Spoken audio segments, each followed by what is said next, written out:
Hello दोस्तों, आप सुन रहे हैं सुपर न्यूज भोजपुरी में। स्वागत है। यानी खेसारी लाल यादव का एक और ब्लॉकबस्टर लोकगीत रिलीज हो गया है SRK म्यूजिक यूट्यूब चैनल पर आज ही सुबह 6:30 बजे। यानी बहुत ही ब्लॉकबस्टर सॉन्ग है।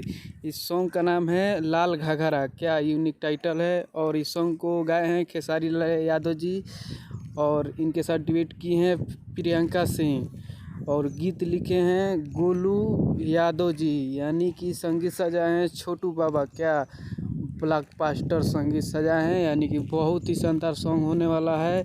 SRK म्यूजिक यूट्यूब चैनल पर 6:30 बजे रिलीज हो गया। जाइए इस सॉन्ग को खूब सारा प्यार आशीर्वाद दीजिए। लाल घाघरा क्या यूनिक टाइटल है। यानी कि आज ही 16 सितंबर को 6:30 बजे SRK म्यूजिक यूट्यूब चैनल पर रिलीज किया गया है। यानी बहुत ही ब्लॉकबस्टर है। इस सॉन्ग वीडियो कैसा लगा कमेंट कीजिए, राय कीजिए और शेयर कीजिए। खूब सारा प्यार आशीर्वाद दीजिए। बहुत ही ब्लॉकबस्टर